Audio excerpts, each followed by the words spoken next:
Good afternoon, sir. So, this video is all about Pareto chart.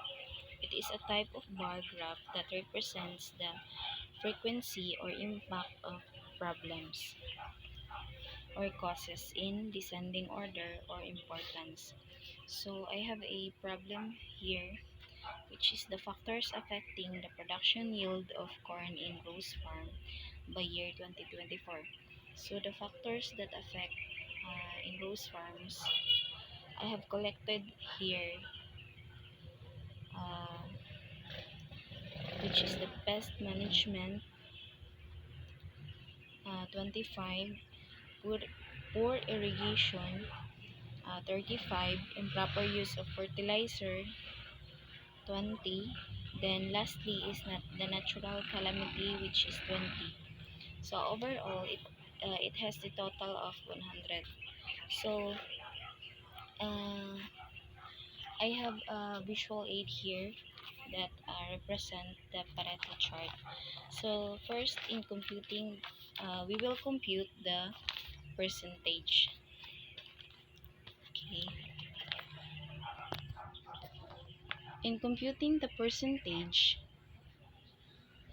we will uh, divide the uh, collected factors in overall total.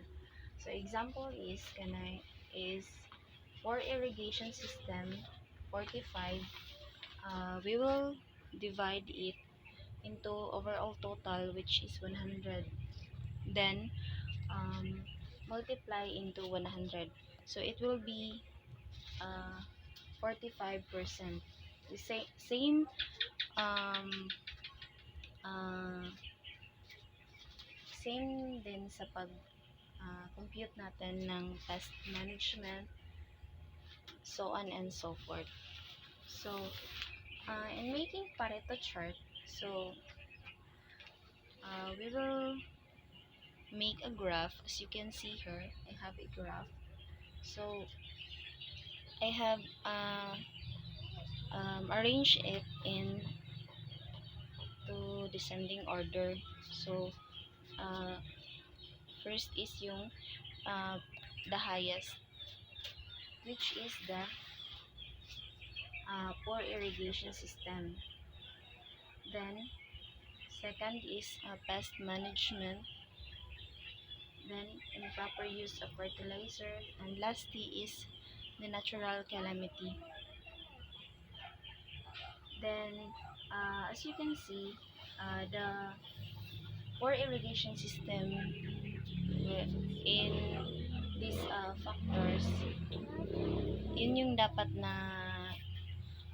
bigyan ng pansin dun sa um, factors of production sa Rose Farm. So that's all for today's video. Thank you for watching.